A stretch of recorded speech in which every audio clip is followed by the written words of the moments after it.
தமிழ்நாட்டை நிதி ரீதியாக இறையாண்மை, தன்னிறைவு மற்றும் செழிப்புள்ள நாடாக மாற்றுதல். தமிழ்நாட்டுக்கு வருவாய் நன்றாக வருகிறது, ஆனால் அதைவிட அதிகமாக செலவிடப்படுகிறது. நமது மாநிலத்தின் கடன் 10.5 லட்சம் கோடியாக தாண்டியுள்ளது. கடந்த 70 ஆண்டுகளில் நாம் வாங்கியதை விட இந்த 5 ஆண்டுகளில் அதிகமாக கடன் வாங்கப்பட்டுள்ளது. நாம் இப்படியே தொடர்ந்து செல்ல முடியாது. வட்டிக்கு செலவிடப்படும் ஒவ்வொரு ரூபாயும் நம் பிள்ளையின் கல்வி, நம் குடும்பத்தின் மருத்துவம், நமது கிராம சாலை ஆகியவற்றில் இருந்து திருடப்பட்ட ஒரு ரூபாய்க்கு சமம். தமிழ்நாட்டை ஆண்ட ஒவ்வொரு கட்சியும் நம்மிடம் எங்களால் இதை சமாளிக்க முடியவில்லை என்றுதான் கூறியுள்ளது.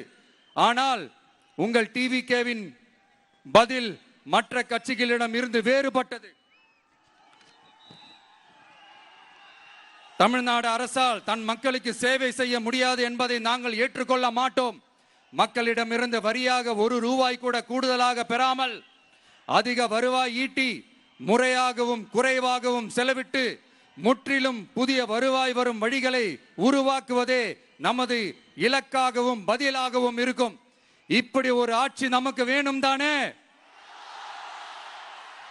இதுவரைக்கும் நம்மளை ஏமாத்தின இந்த அனுபவசாலிங்க ஆட்சி போதும் தானே?